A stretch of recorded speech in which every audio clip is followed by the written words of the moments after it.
예, 반갑습니다. 오늘은 3월 20일 목요일입니다. 누가복음 13장 1절부터 21절까지 말씀, 주제를 찾는 눈이라는 제목으로 말씀 나누도록 하겠습니다. 예, 이제 13장은 이제 12장 그 마지막에 이어서 계속해서 이제 우리 예전에도 배웠는데 이렇게 우리가 노트 보면은 이렇게 동그란 그 링 스프링이 달려서 이렇게 동글동글 이렇게 맺혀져 있는 그 노트 아시죠? 스프링 노트. 이렇게 동글동글하게 이제 꼬여져 있는 스프링이 있어서 그 위에 게 아래를, 아래 게 또 아래를 이렇게 메어져 있는 것처럼 이제 이런 것들을 이렇게 예를 들어 시편 같은 경우는 이제 키워드들을 그렇게 붙잡고 위에 이야기를 이어서 아래 이야기로 내려가듯이 지금 12장 바로 앞에 이야기가 뭐였었냐면은 회개가 긴급하다는 이야기였거든요. 뭐냐면 이제 예를 들어 우리 그 그림을 기억나시죠? 그 똘망똘망했던 그 종의 눈, 그쵸? 그러면서 기다리고 있었던 것. 그리고 그 종 이야기 다음이 뭐였냐면은 재판장에 끌려가기 전에 빨리 합의봐라, 너. 그게 얼마나 긴급한 일인지. 근데 그 하나님이 재판장이셔. 라는 이야기였었어요. 이제 오늘 13장의 시작도 그 이야기의 또 다른 일환으로서 왜 회개가 긴급한 건지에 대한 이야기를 할 거예요. 근데 이제 그래서 한번 봅시다. 그때 마침 두어 사람이 와서 빌라도가 어떤 갈릴리 사람들의 피를 그들의 제물에 섞은 일로 예수께 아뢰니라고 하면서 이제 성전에서 이제 그 빌라도가 이제 한 번씩 그 이제 안토니우스 요새에 와가지고 이제 유월절 같은 걸 구경하다가 그 가운데서 거기서 살인을 저질렀어요. 그래서 그 가운데서 이제 이런 비극이 벌어진 거죠. 근데 우리는 또 그 비극을 비극으로만 보지 않죠. 특히나 성전, 그 예를 들어서 예배당, 교회에서 일어난 비극이면 더 큰 어떤 해석을 하게 되잖아요. 그렇죠? 그래서 그 일이 왜 일어난 거지? 라는 생각들을 하는 거죠. 제가 정말 그러니까 이런 역사적인 눈이 좀 제대로 있었으면 좋겠거든요. 어, 예, 예. 얼마 전에 어느 목사님이 막 그런 소리를 했다고요. 예를 들면 뭐 일본이 우리나라를 침략한 게 뭐 다 뭐 이렇게 마치 무슨 그 일본한테 추구했다고 뭐 이런 말도 안 되는 설교를 하는 걸 들었는데 그런 게 아니에요. 전혀. 그 정말 잘못된 역사적 해석관이고 그게 아니라 오늘 본문에서 그 이야기들을 보여줘요. 자, 봅시다. 대답하여 이르되 너희는 이 갈릴리 사람들이 이같이 해받음으로 첫 번째 다른 모든 갈릴리 사람들보다 죄가 더 있는 줄 아느냐? 자, 일단 첫 번째 뭐예요? 그러니까 한국 사람들을 회개시키기 위해서 일본이 쳐들어왔으니까 일본 수고했다는 말은 정말 말도 안 되는 소리예요. 그런 이야기가 전혀 아니라고요. 자, 오늘 본문도 똑같죠. 그 성전에서요, 지금 있었던 갈릴리 사람들이 뭐가 죄가 더 많아가지고 회개시키려고 하나님이 빌라도를 사용한 게 아니에요. 전혀 그런 거 아니라는 거예요. 그러니까 그 빌라도가 예, 빌라도가 그런 일을 벌였던 것에 대해서 우린 이 일이 그 성전에서 일어났으니까 그 사람들에게 뭔가 더 죄가 있지 않을까라고 생각할 수 있겠지만 3절 너희에게 이르노니 아니라 너희도 만일 회개하지 아니하면 다 이와 같이 망하리라. 여기가 중요해요. 여러분 3절에 읽으면 자, 3절을 잘 읽으셔야 돼요. 너희에게 이르노니 아니라 너희도 만일 회개하지 아니하면 다 이와 같이 망하리라 라고 얘기를 하니까 아, 위에 사람들이 회개를 안 해서 벌 받았나? 라고 눈에 보이면 그거는 문해력이 떨어지는 거예요, 여러분. 그러니까 성경을 낯설게 읽는 게 그래서 어려운 거예요. 지금 하고 싶은 말은요, 위에 있는 사람들이 죄가 더 많아서 그런 일을 벌어진 게 아니다 라는 얘기를 먼저 아니다 라고 얘기 끊는 거예요. 그 사람들에게 죄가 더 많아서 벌어진 일이 아니야 라고 먼저 하나 끊고 그 다음 너희한테 주제를 옮기는 거예요. 야, 너희가 회개하지 않으면은 다 이와 같이 망할 거야 라고 하면서요. 예수님은 지금 뭘 하시는 거냐면요. 위의 이야기에 대한 해석을 해주는 게 아니라요. 주제를 바꾸시는 거예요. 자, 다시. 이게 뭐랑 똑같냐면 저 위에서 그 얘기랑 똑같아요.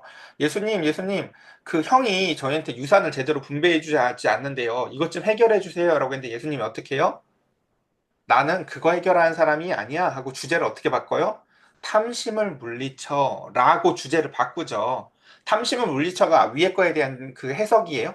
아니에요. 주제를 바꾸는 거예요. 너희 지금 마음에 그것 품고 살 때가 아니라 탐심을 물리침으로 말미암아 하나님의 나라가 임재하고 있는데 하나님의 나라를 얻을 생각을 해야지.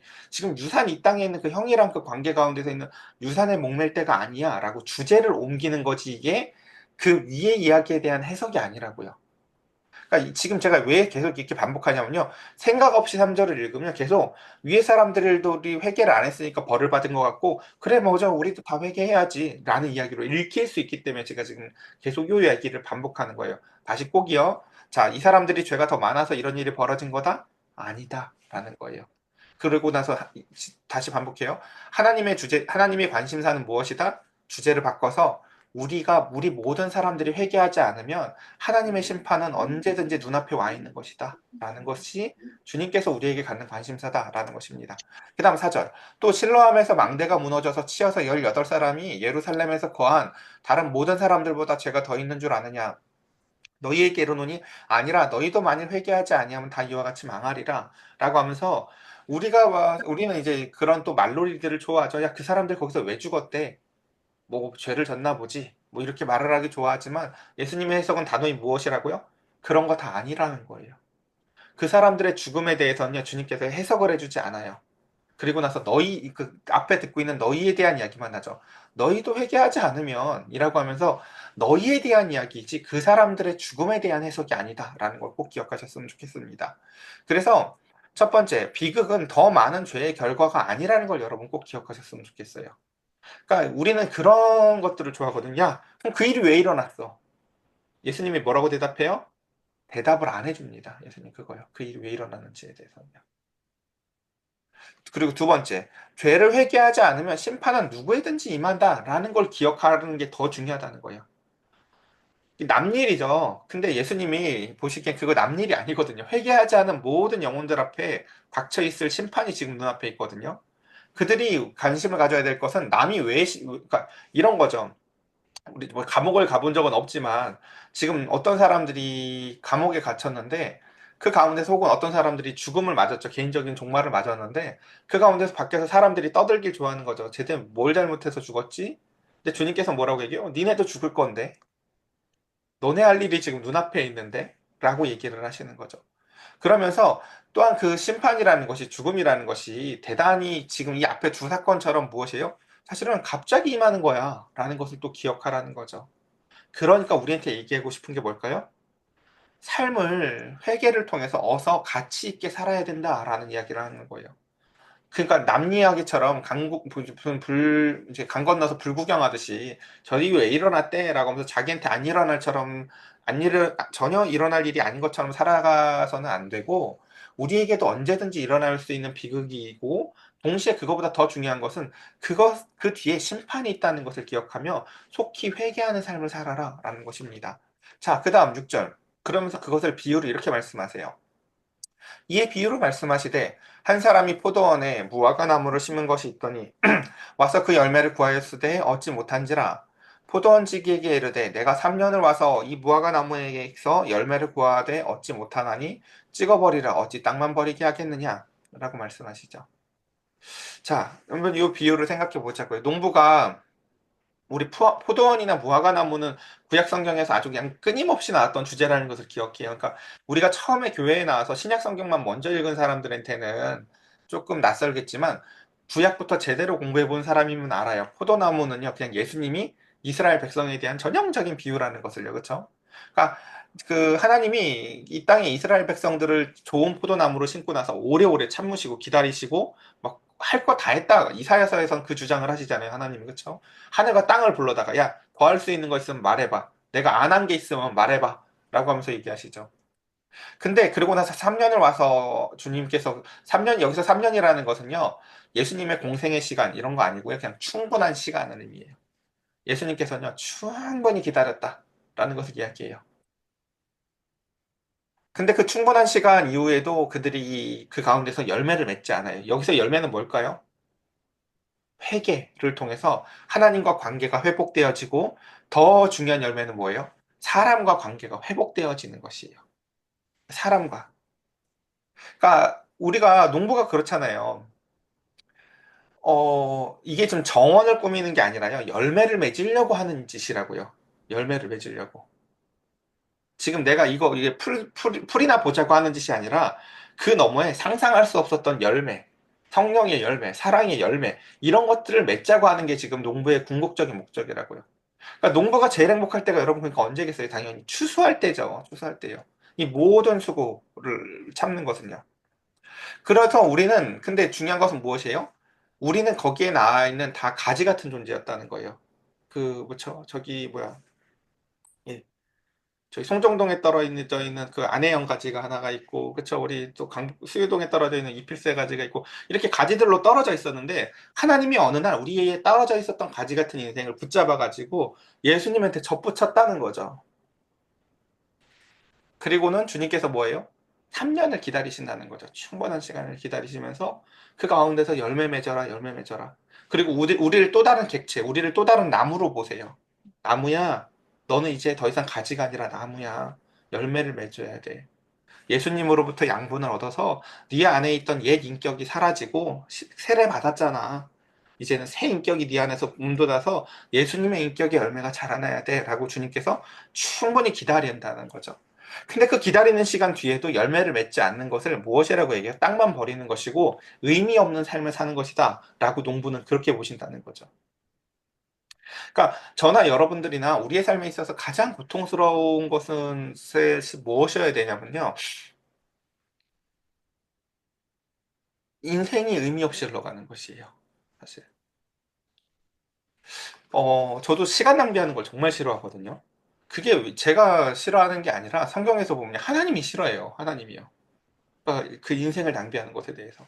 그래서 8절에 이렇게 하기도 대답하여 이르되 주인이여 금년에도 그대로 두소서 내가 두루 파고 걸음을 줄이니 이후에 만일 열매를 열면 좋거니와 그렇지 않으면 찍어버리소서라고 하면서 중재자가 나타나죠. 그 안에서. 여러분 여기서 중재자는 죄가 있어요? 없어요? 없어요. 근데 그 가운데에서 최선을 다했음에도 불구하고 한 번 더 최선을 다할 것을 요청을 하면서 1년의 유예 기간을 요청하고 최대한의 노력 이후에 심판을 해달라고 얘기를 해요. 제가 한 번 더 최대한의 노력을 할게요. 라고 얘기를 하시는 거죠. 그래서 이것은 두 가지 측면을 갖습니다. 첫 번째는요, 소망의 기회와 두 번째로는 심판의 경고가 함께 있습니다. 이 얘기도 여러 번 했던 것 같은데, 자, 비행기가 떨어져요. 그래서 이제 곧 한 2, 3분 있다 죽을 것을 알게 된 사람들이 그 비행기 안에서 원수를 못 갚아서 분해하는 사람은 없다는 거 우리가 여러 번 얘기했어요. 그쵸? 다 뭐예요? 아우, 내가 그때, 맞아, 맞아, 누구 사랑해, 누구 너무, 정말 너무너무 미안해, 엄마가 잘 못해줘서, 라고 하면서 인생이 2분이나 3분밖에 안 남았다고 현실을 맞이하면요, 모든 사람들은 다 지혜로워져요. 인생이 뭘 해야 된다는 걸 직감적으로 알아요. 사랑을 안 했구나라고요. 인생이 3분 정도 남으면 딱 알아요. 근데 우리가 왜 사랑을 하면서, 안 하면서 사는 걸까요? 인생이 3분보다 훨씬 길어 보이거든요. 그렇게 급박한 문제를 안 보이거든요, 회계가. 그렇게까지 빨리 사람이랑 뭘 풀어야 될 것 같진 않아요. 그렇죠? 그 지혜가 없기 때문이라는 건데 하나님의 입장에서 봤을 때 우리의 인생은요 떨어지는 비행기 안에 타 있는 것과 비슷하다는 거예요. 왜요? 각각의 심판이 언제 임할지 사실 모르는 거기 때문에 쟤들한테는 내가 안 알려줬는데 쟤들은 왜 자꾸 길다고 생각하지? 하나님 그거 이상하시다는 거예요, 사실. 그러면서 그 가운데 이제 그래서 이 회개의 열매. 그러니까 우리는 여기서 이제 지연이 됐으니까 한 번 더 기회가 생겼네 하고 또다시 방만한 마음을 가지면 될까요? 안 될까요? 절대 안 돼요. 이 앞에서 그 12장 마지막에서 기억 안 나세요? 그 얘기 기억나시죠? 알고도 만약에 죄를 짓는 거면 벌이 더 크고 모르고 졌으면 뭐 벌이 조금 약하지라는 정도의 이야기가 있었어요. 그쵸? 여러분 설마 그 지옥에서도 만약에 지옥 간 사람들 중에서도 그런 생각을 하는 사람이 있을까요? 아, 난 그래도 쟤보단 벌을 덜 받아도 다행이다. 아니, 이거야말로 이원론이죠. 지옥에선 낫고 덜함이 없어요, 사실요. 예. 더 중요한 것은 무엇이냐면은 하나님이 부여해 주신 그러니까 그 기회로 말미암아 그 가운데서 회개의 열매를 맺어야겠죠. 그래서 이 회개의 열매라는 게 무엇이라고요? 하나님과 관계가 회복되어져서 결국은 내가 내 힘으로 할 수 없었던 이웃 사랑을 실천하는 거예요. 그러니까 이웃 사랑이 잘 안 되는 것에 대해서 너무 절망하실 필요는 없어요. 원래 못하는 거예요, 우리가 그거. 근데 하나님의 은혜가 우리 안에 밀고 들어오면 옛 본성이 사라지고 그 가운데서 새 인격이 그 가운데서 그 일을 해나가는 것을 보면서 우리는 내 인생에 마치 관전자가 되어서 그것을 기뻐하는 거예요.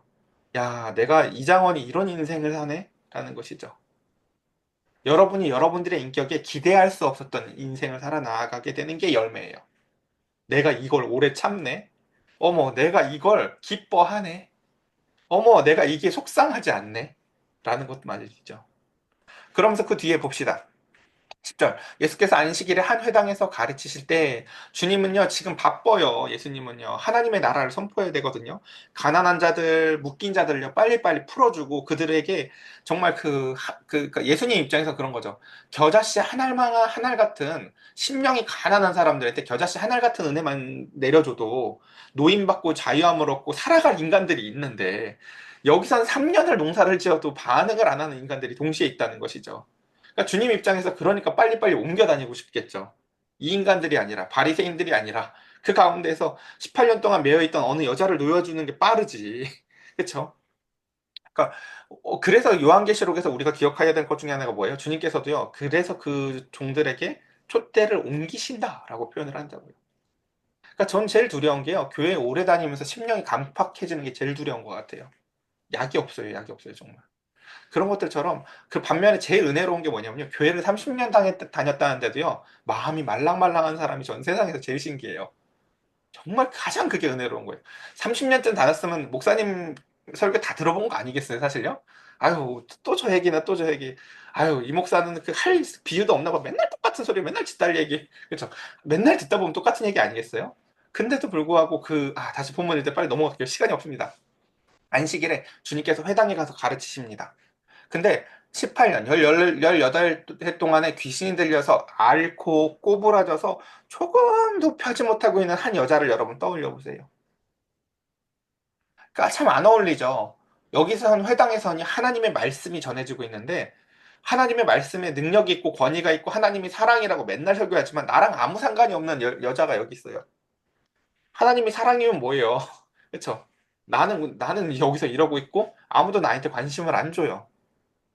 근데 그때 예수님께서 그 여자를 보십니다. 그리고는 여자여, 내가 내 병에서 놓였다. 라고 하면서 18해 동안의 이 땅에서의 수고와 고생과 치욕과 수치를 맛본 그 여자의 인생을요, 마치 여러분이 길 가다가 어디 그 가시 엉겅퀴나 덩굴에 걸려가지고 죽어가는 강아지를 봤다고 생각해 보세요. 그럼 어떻게 하고 싶어요?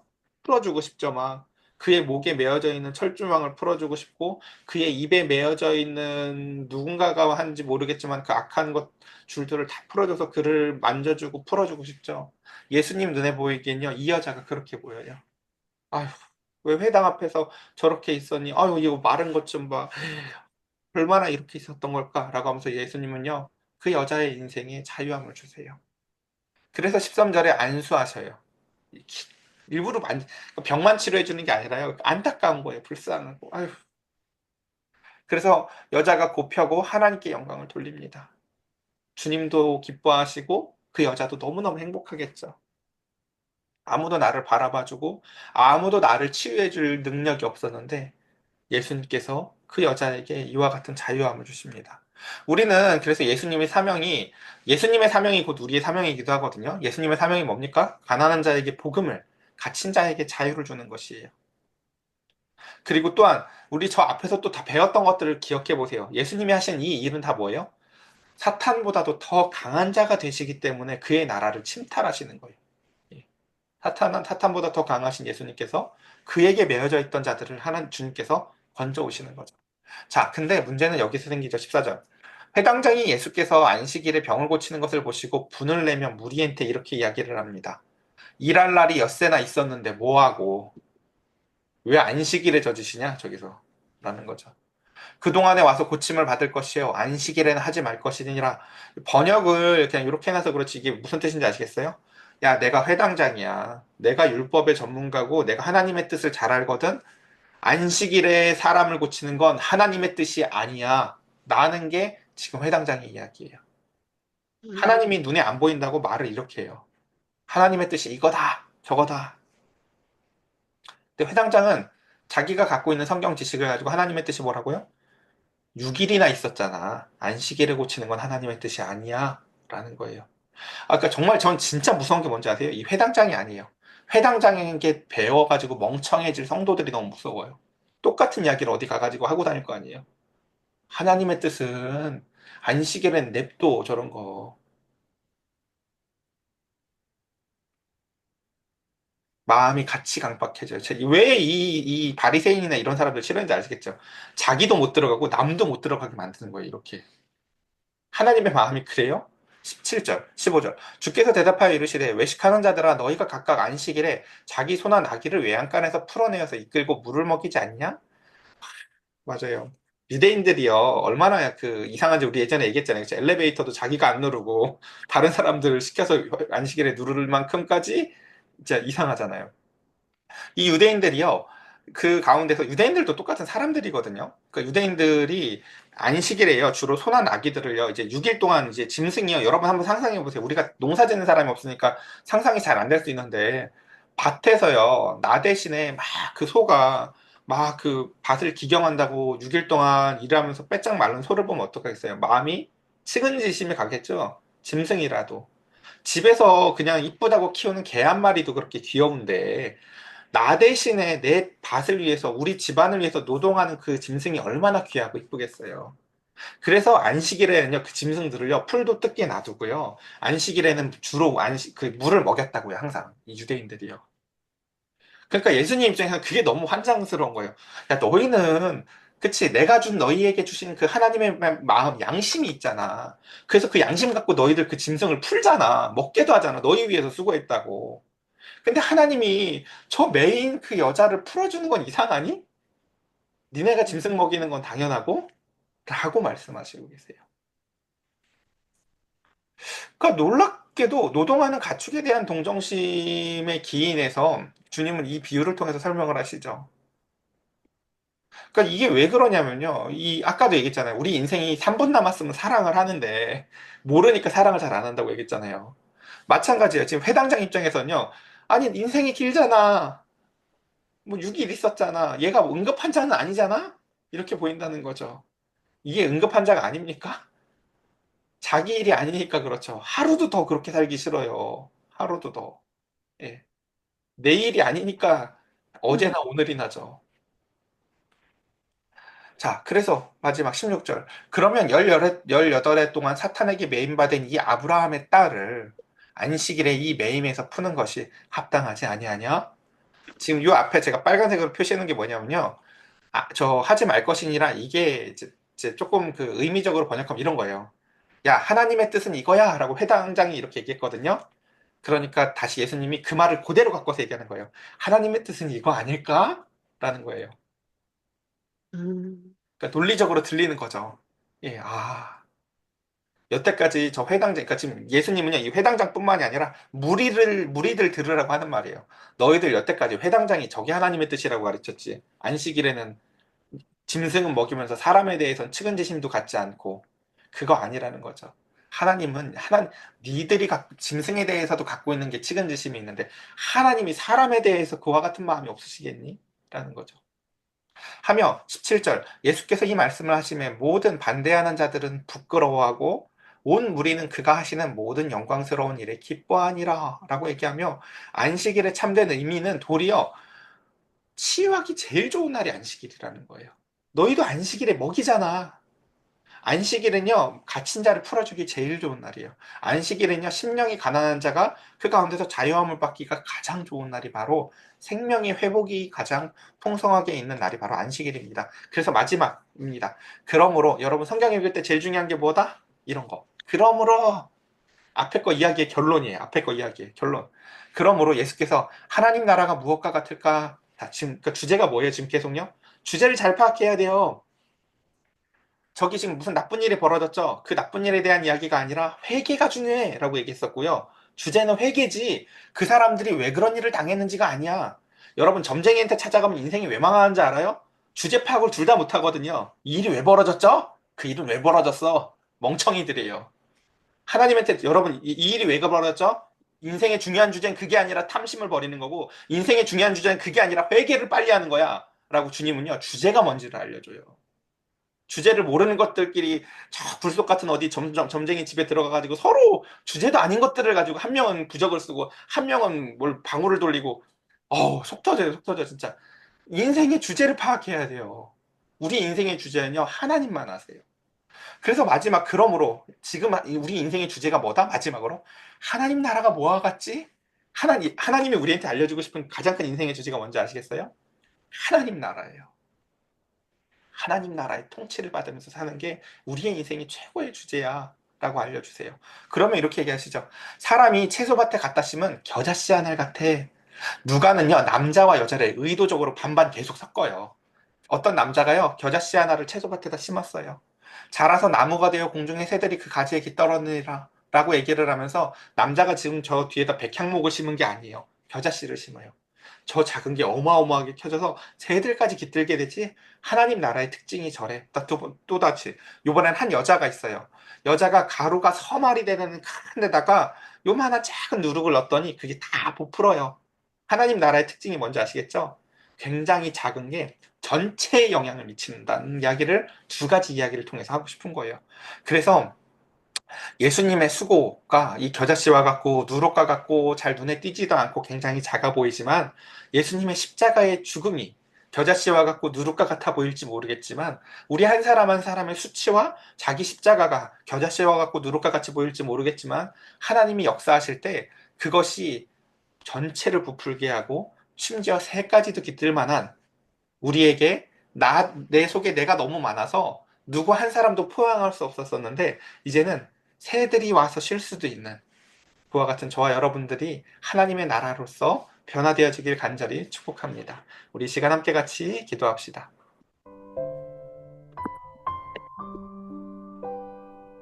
사랑합니다.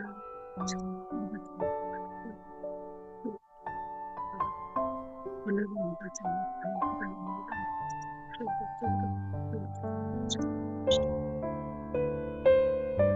그리고 또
네, 제가 기도드리겠습니다. 하나님, 우리의 인생이 주제가 잘 파악되었으면 좋겠습니다. 남에게 일어난 불행을 가지고 저일이 왜 일어났을까 떠드는 자들이 아니라 회개하지 아니하면 우리 모두에게 임박할 환란이 다가왔다는 것을 볼 줄 알게 하여 주시고 우리의 인생의 주제가 빨리 이 문제가 해결돼야 될 텐데 이 유산 문제만 해결이 되면 이 질병 문제만 해결이 되면 이 작은 나의 인생에 있어서 나를 매이고 있는 주제로부터 벗어나 하나님이 우리에게 진실로 주시고 싶은 주제는 하나님의 나라임을 이 시간 배웠습니다. 우리 사랑하는 성도들, 내 작은 문제를 해결해 줄 또 다른 신이 아니라 우리의 전 인생을 구제하시고 메인바에서 풀어주시며 하나님의 나라의 통치와 하나님 나라의 전능과 권능을 가지고 하나님 나라의 영광스러움 가운데서 참여하며 살아가기를 원하는 하나님 아버지의 큰 사랑의 손길이 심령이 가난한 자들에게 그리고 그 가운데에서 메인자들에게 자유함을 주시고 먹이신 하나님의 은혜를 맛보는 충만한 오늘 하루가 될 수 있도록 은혜를 더하여 주시옵소서. 이 시간 겨자씨 하나를 심는 마음으로 이 시간 작은 누룩이 우리의 마음에 말씀처럼 심겨지는 시간입니다. 오늘 하루에 우리의 전생에 말씀이 역사하여 우리의 생애가 뒤집어지는 은혜가 있기를 원하오며 우리 주 예수 그리스도의 이름으로 기도드렸사옵나이다. 아멘.